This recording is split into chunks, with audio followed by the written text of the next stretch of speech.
Oh, good morning, and thank you so very much, Esther and Jerry and Abraham. It's been about 10 months that I was exposed the first time, heard the first tape, and my life has changed. And my question is, where have you been all my life? I have... In vibrational escrow. Just on the other side of the curtain, waiting for it to open. Of course, I knew that answer, because I've listened to your tapes non-stop, so to speak. But here it is, the last conversation we had 2 weeks ago. I said I didn't want to come back here. And you said, tough luck, you have no choice. Where is the scribe? You're paraphrasing, of course. Kind of, yes. Well, that's really what we meant. You were right. Yes, yes. So, right along what I wanted to speak about today, because before we came here, we said, I want to come to this life, to this world, and line up with this vibration and create this fabulous life. And then I come here, like you said, and then we end up in this, many times, not always, incredible negative environment that makes us, or whatever, however this works, forget all these wonderful things we knew before we came. So I'm still we working understand. on this one. We have this conversation from time to time with people, and we always appreciate it when there is someone very intense in this thought that gives us an opportunity to maybe say it in new ways. Before you came forth into this physical body, you weren't so much saying, I'm going to jump into this time-space reality and I'm going to be able to find my way in a harsh environment. You felt utterly eager to jump in. You felt utterly confident. It's the difference between that feeling of sure-footedness, that feeling of confidence and eagerness, and that feeling of fear. And so it's hard for you to remember confidence from a place of fear, or exhilaration and passion from a place of anger. They're different vibrations, and we could talk a long time and we couldn't really make any headway, because when you are in the place of seeing the world as a hard place or a negative place or an evil place or an uncomfortable place or an unkind place, when that has been what you have been focused upon, and with good reason, we are certainly not suggesting that you made it up just to be hard on yourself, you can't hear these words about the other. And yet we keep wanting to tell you to at least accept at face value that you really were in this vibration of eagerness when you made the decision to come forth. So you say, okay, I get that. I was eager then. I wanted to come forth. Why did it change? And we want to say to you, it changed because you were surrounded by others who had already forgotten that the way they feel matters, who had already begun to use outside circumstances and outside guidance to help them make the decision about how they would gravitate with their thoughts. Esther turned on the television, checking out the new satellite dishes in the new Monster bus a day or two ago, and saw a television psychologist counseling a young man, and it was so brutal, Esther had to turn off the television. This counselor was badgering this young boy who had, as a young boy, had sexual intimacy with another little girl, and then years later had lied about it on a lie detector, and he was being badgered. Why wouldn't he admit his evil and his wrongdoing? Because admitting must surely be the first stage in all of that. And Esther just walked away from it and turned it off, and she thought, there are so many rules and so many mindsets of the way you should behave, and so many people ready to stand and judge you as inappropriate if you don't jump through their hoops in the way they think that they need you to so that they can feel better. that so many people have gotten so separated from their own sense of well-being. Esther wished that she could jump inside the television and just put her arms around this young boy and say, don't listen to them, you are not bad. She wanted so much to say to him, they don't know who you are, don't listen to them. And so our answer to you is that so many of you have begun to listen to those in authority around you rather than listening to the guidance that you were born with. Now, the next logical question would be, well, shouldn't it be set up differently? Shouldn't our guidance come through clearer? And we say, your guidance is very clear. You know what feels good. You know what feels bad. You can reach back to some of your earliest memories and you can remember that first gut-wrenching feeling that you got when somebody was pointing to you and calling you inappropriate. We would imagine that many of you could sit down and make a list of those kinds of experiences where little by little someone tried to convince you that you were not good, and in every case it was someone who had already convinced themselves that they were not good, you see. So what we want to say is, you were born with guidance, and now what we're hearing from so many of you is, but why didn't I use the guidance I was born with? And we say, rather than saying, why didn't I use the guidance I was born with, we would so much rather hear from you, I'm going to begin to use the guidance that I was born with. And then what happens is, then you stand in this powerful place where you have extracted from experience all of this contrasting experience that has launched incredible rockets of desire into your future. And now as you come into alignment, most of you, in nearly every case, say, every bit of that stuff that yesterday I said was horrible, I now feel appreciation for, because it gave me the clarity to desire, and now I am the receiver of that which I've desired, and my life is more because of it than it would have been otherwise.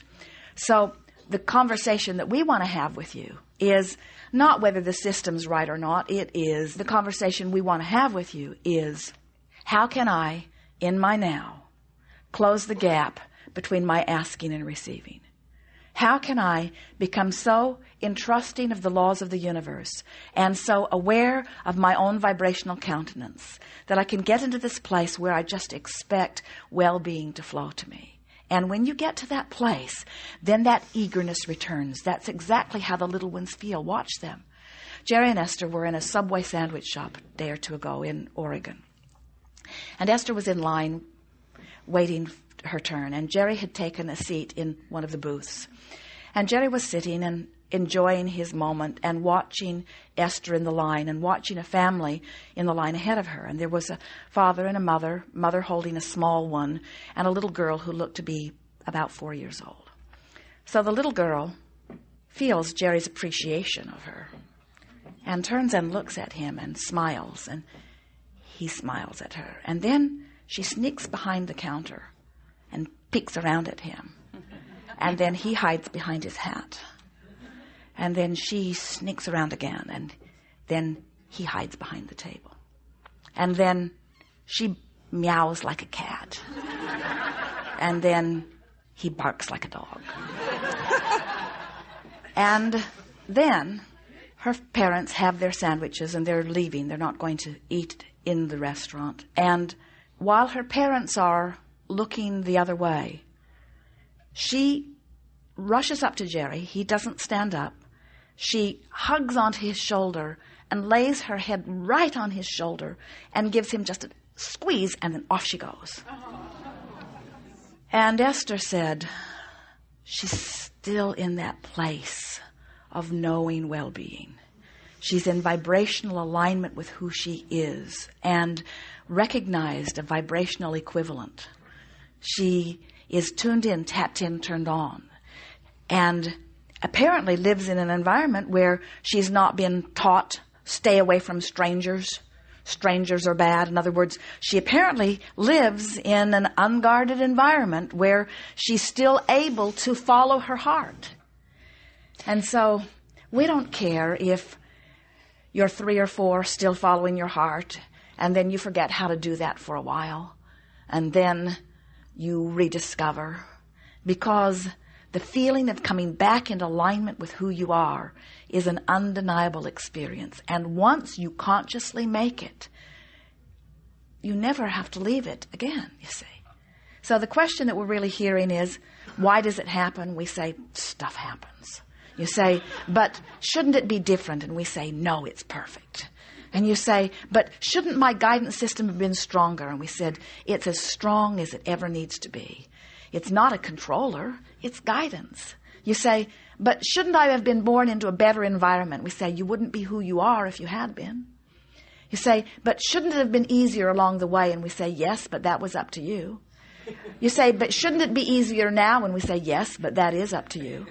In other words, we can sit here today, we can continue the struggle the rest of your physical life, or we can say, let's make peace with it. Now, I'm out of the struggle. My basic question is really, most of us are struggling for so long, and it seems like it's a secret, this law of allowing, this vibrational match. Why is such a secret? Well, the secret's out. This is yes, for some people. But it has never been a secret. It has been a willingness to trust somebody else over the way I feel. It's a byproduct of being born as a little person into a family of big people who think that they have the answers or who want to protect you. But it is also a function of, from your broader non-physical perspective, wanting the contrasting experience in order to help you formulate your desires. You see, you just got to grasp this, that this is an evolving, expanding universe. This is not a universe where somebody's got it all figured out, and so here's this group of angels in heaven that have figured out the perfect life, and then they say, go forth, little ones, and just live as we've been living. It isn't that way. There must be expansion in order to continue to be existence, you see. And so with expansion comes contrast, and with contrast comes discernment. With contrast comes the ability to speculate, to mold, to anticipate. Look at it this way. If you were a chef in a well-stocked kitchen, you would be so much happier than if you were a chef in a kitchen that had 3 ingredients. In other words, a well-stocked kitchen doesn't mean you have to put it all in your pie, but it sure does give you a lot of other options, you see. So that's really why. Make peace with it. Yeah. Say, this contrasting world is what the expansion is all about. The variety, the contrast is what puts the eternalness in eternity. And we were always born with guidance, and lament only for a little bit that you lost sense of your guidance. We don't think that any of you have lost sense of it as much as you think. We think you know when your feelings are hurt. We think you know when you're angry. We think you know when you feel disempowered. We think you know it. And we think it's time for you to take it back. But we think it's also time for you to reach the place where you really take it back. As long as you're blaming anyone or anything for anything, you're disempowered. And we're not just talking to you, we're talking to anyone. As long as you're blaming anyone or anything for anything, you are disempowered, because that says they have power over me, and no one does, because no one can vibrate for you. Law of attraction is lovingly delivering to everyone who asks the precise answer that they are able to hear. So never suffer over those who aren't getting your answers, because you can't even force feed them. We gave that up a long time ago. As teachers, we have come to understand that we are only as effective as our understanding of where our student is. And so we let law of attraction bring those that are ready for this, and we trust that law of attraction is bringing all others to what they are ready for. And they are not suffering in the way you think they're suffering. They are not you. Good time for a segment of reflection. We are.